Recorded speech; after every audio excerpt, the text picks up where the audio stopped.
una portada pintada al óleo, otra cuyo autor llegó a ganar un Oscar, otra que parece un cartel original del mismo cartelista de la Guerra de las Galaxias. Hoy os traigo las 5 mejores portadas de aventura gráfica firmadas por ilustradores con mayúscula.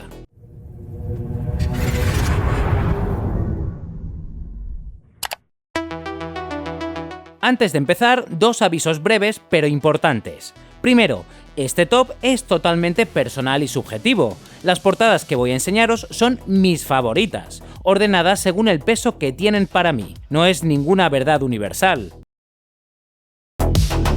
Y segundo, la calidad de una portada no tiene absolutamente nada que ver con la calidad del juego que envuelve. Hay juegazos con portadas anodinas, y hay juegos del montón con portadas de museo. Por cierto, si os interesa este tema, ya estuve hablando largo y tendido sobre portadas en 2 directos que hice con Creativo en Japón en su canal. Uno sobre algunas de mis portadas favoritas de videojuegos en general, y otro centrado exclusivamente en las portadas de Alfonso Azpiri. Os dejo los 2 enlaces en la descripción. Aclarado todo esto, vamos allá.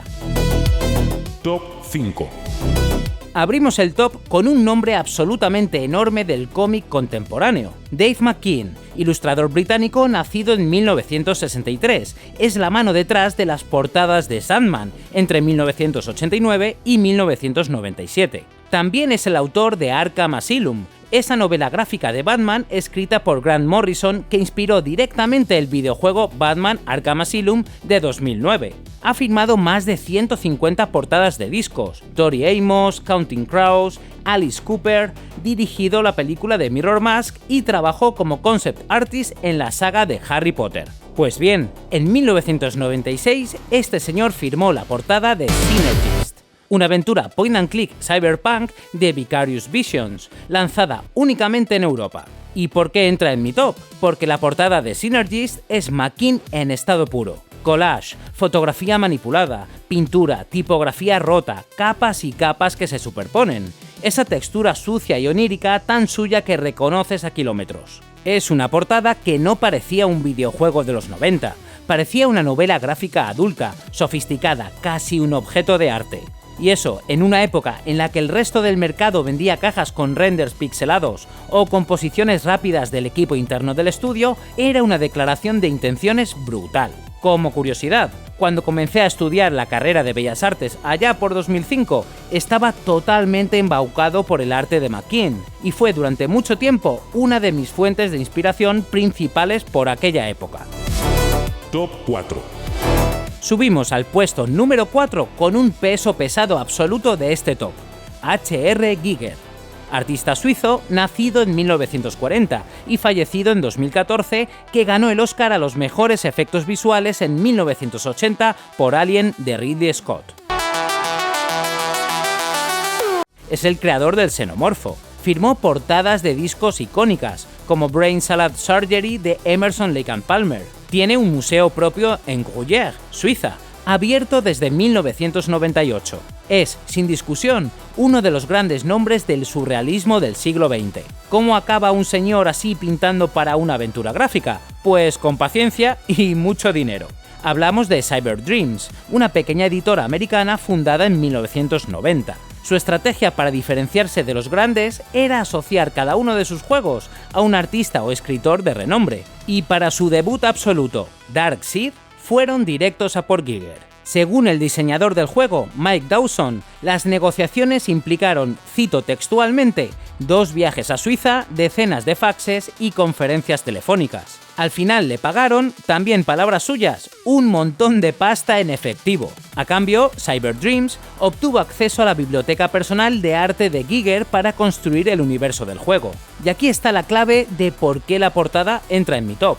Darkseid no es una ilustración hecha para vender un videojuego, es Giger destilado, sin filtros. Estética biomecánica pura, fusión incómoda entre carne y máquina, esa atmósfera de pesadilla erótica que no se parecía a nada de lo que circulaba en el mercado de los 90. Como reclamo comercial, imposible mejorarlo. Tener Darkseid en la estantería, algo tremendamente difícil a día de hoy, era y sigue siendo una manera perfectamente legítima de tener un Giger original en casa.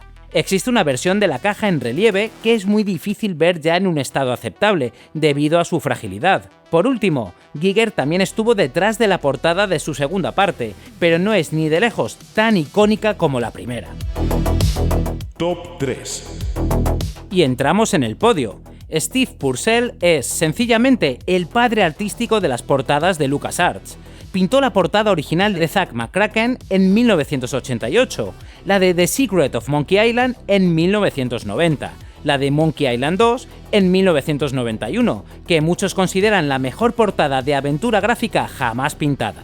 Y ya bien entrado el siglo XXI, el arte completo de Tales of Monkey Island en 2009. Pero mi favorita, la que le coloca en mi top 3, es la de Sam & Max Hit the Road, de 1993. ¿Por qué esa si las de Monkey Island son técnicamente más espectaculares?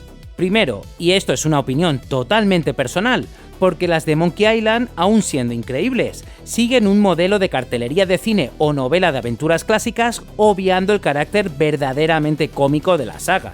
La portada de Sam & Max, sin embargo, es Purcell al 100%.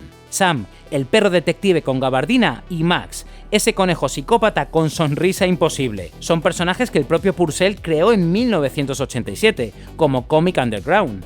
Una creación tan querida en el medio que años después le acabó valiendo un Eisner Award por su versión digital. Y el Eisner, para el cómic americano, es como el Oscar del sector. Así que en esa portada no hay un ilustrador prestado a un proyecto ajeno. Hay un autor pintando a sus propias caricaturas, en su propio universo, con su propia voz, y eso se nota. Es una portada que respira identidad por todos los poros. Cartoon clásico americano, línea bien definida, colores saturados, composición dinámica prometiendo una road movie disparatada. Después de LucasArts, Purcell se fue a Pixar, trabajó en Cars y en Ratatouille, codirigió Brave, la película que se llevó el Oscar a Mejor Película de Animación en 2013. Ilustrador, dibujante de cómic, codirector en Pixar, casi nada. ¡Ey! ¿Estás ahí? Venga, anda, suscríbete, que sé que todavía no lo has hecho. Top 2. Y llegamos al número 2. Bill Eichen es, con diferencia, el menos famoso de este top, pero tiene la mejor anécdota. Eichen entró en LucasArts a principios de los 90 como ilustrador de marketing. Cuando se enteró de que el estudio buscaba a alguien para pintar la portada de la nueva aventura de Indiana Jones, hizo algo que nadie le había pedido. Pintó por su cuenta, en su casa, un retrato de Harrison Ford imitando deliberadamente el estilo de Drew Struzan. Struzan, por si no lo ubicáis, es el ilustrador detrás de los carteles originales de Indiana Jones, de la trilogía clásica de Star Wars, de Regreso al Futuro y de Blade Runner, una leyenda absoluta del cartel cinematográfico. Eichen era un fan obsesivo suyo y se atrevió a imitarlo. Llevó el retrato al departamento de marketing y se ganó el encargo en el mismo despacho. ¿Y por qué es esta mi portada número 2? Porque el resultado es la portada de aventura gráfica más cinematográfica jamás pintada. Composición pura de cartel hollywoodiense de los años 40, con esa paleta cálida en ocres y dorados, esa iluminación dramática y ese detalle pulido al milímetro tan característicos de Struzan. Si nadie te lo dijera, podrías jurar que el cartel lo firmó el propio maestro. Y aquí está lo bonito del asunto. No es un homenaje servil ni una copia barata, es un acto de amor a la profesión, ejecutado con un nivel técnico altísimo.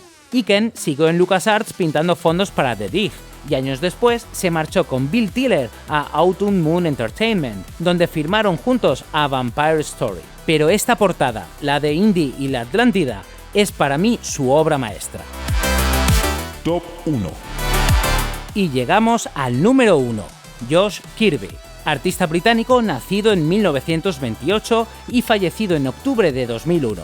Más de 400 portadas de libros a sus espaldas, para autores como Ray Bradbury, Asimov, Heinlein o Ian Fleming, cuya primera edición británica de Moonraker firmó él.